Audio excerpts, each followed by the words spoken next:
श्री स्वामी समर्थ। तुम्हा सर्वांचं माझ्या चॅनलमध्ये मनापासून स्वागत आहे। तर बघा, भाद्रपद महिन्यातील गणेश चतुर्थीला घरोघरी पार्थिव गणपतीचं पूजन केलं जातं।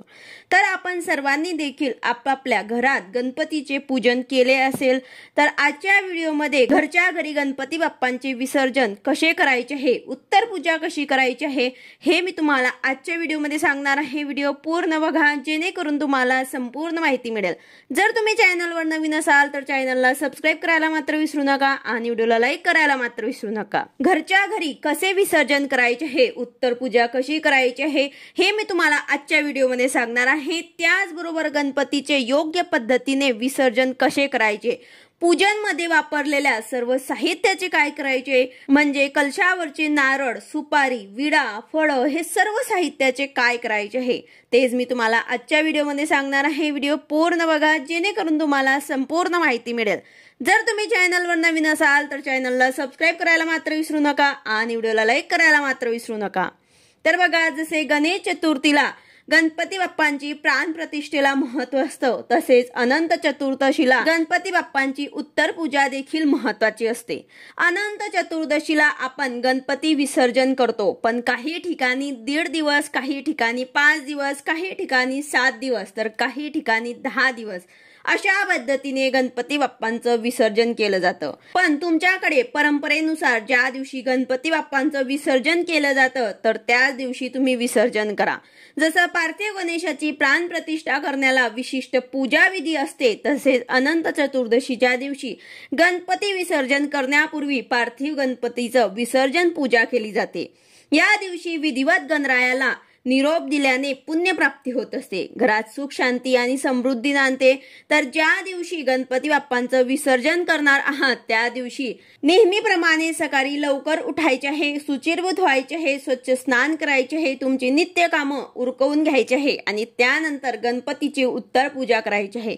सर्वात आधी पूजेला बसण्याआधी आसन घ्यायचे आहे, कपडाला गंध लावायचा आहे, त्यानंतर शुद्ध तुपाचा एक दिवा सुद्धा लावायचा आहे। तुम्ही अखंड दिवा लावला असेल तर अतिउत्तम, पण जर दिवा शांत झाला असेल तर परत लावायचा आहे। दिव्याला हळदी कुंकू व्हायचे आहे, गणपती बाप्पांची पूजा करून घ्यायची आहे, अष्टगंध हळदी कुंकू लावून धूप दीप ओवाळायचे आहे। तसेच सर्व पूजेवरती हळद कुंकू व्हायचे आहे, कलशाला देखील हळदी कुंकू लावून घ्यायचे आहे। त्यानंतर गणपतीला फुलं, अक्षदा, दुर्वा हे सर्व अर्पण करायचं आहे। ज्या दिवशी आपण गणपती बाप्पांचं विसर्जन करणार आहोत त्या दिवशी सकाळी आरती करायची आहे, त्यानंतर त्यात संध्याकाळी सुद्धा आपल्याला आरती करायची आहे, नैवेद्य दाखवायचा आहे।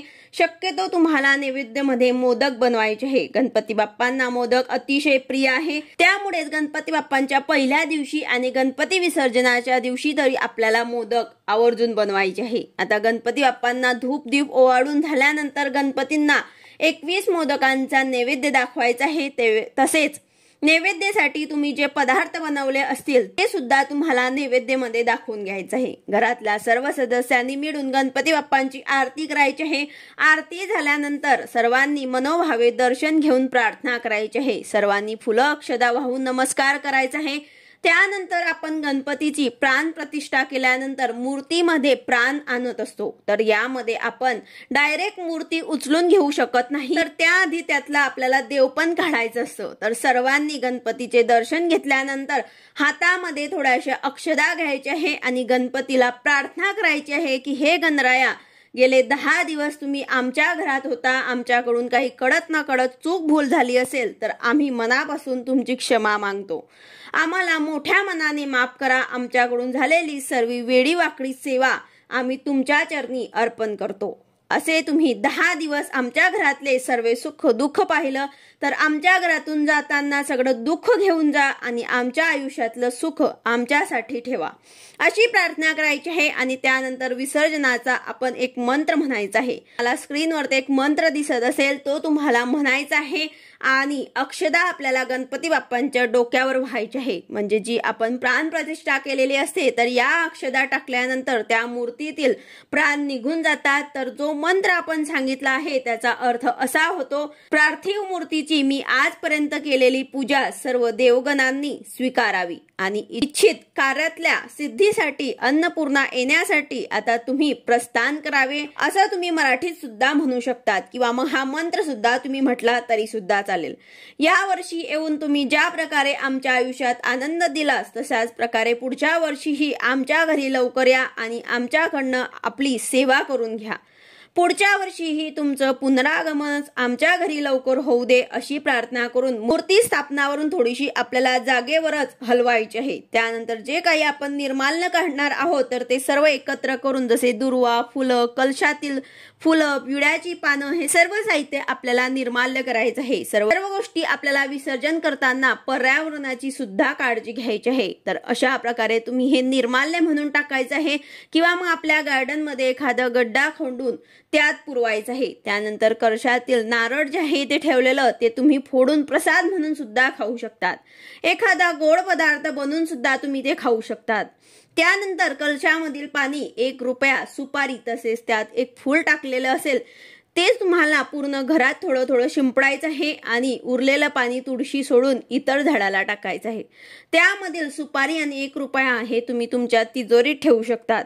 जी काही फळं ठेवली असतील तर ती प्रसाद म्हणून तुम्हाला घरीच खायची आहे। बघा, घरच्या घरीच आपण विसर्जन साध्या आणि सोप्या पद्धतीने करायचं आहे। यानंतर जिथे आपण विसर्जन करणार आहोत नदीकाठी किंवा कुंडमध्ये तिथे जाऊन सुद्धा आरती करायची आहे, पूजा करायची आहे, गंध अक्षदा व्हायची आहे, प्रसाद वाटायचा आहे।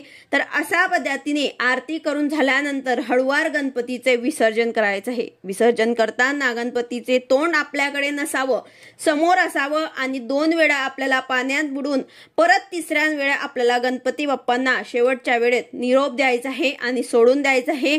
जय घोष करत गणपती बाप्पांचा निरोप द्यायचा आहे। यानंतर कलशाखालचे धान्य आणि गणपती बाप्पांच्या खाली जे आपण तांदूळ ठेवले होते ते तुम्ही धान्यात थोडे टाकू शकतात किंवा पक्ष्यांना सुद्धा तुम्ही टाकू शकतात। त्यानंतर जिथे आपण गणपती बसवला असेल तिथे एक दिवा मात्र लावूनच गणपती विसर्जनाला जायचं आहे। अशा प्रकारे तुम्हाला गणपती बाप्पांचं साध्या आणि सोप्या पद्धतीने विसर्जन करायचं आहे। व्हिडिओ आवडला असेल तर लाईक करा, शेअर करा, सबस्क्राईब करा। भेटूया अशाच नवीन व्हिडिओ सोबत। श्री स्वामी समर्थ।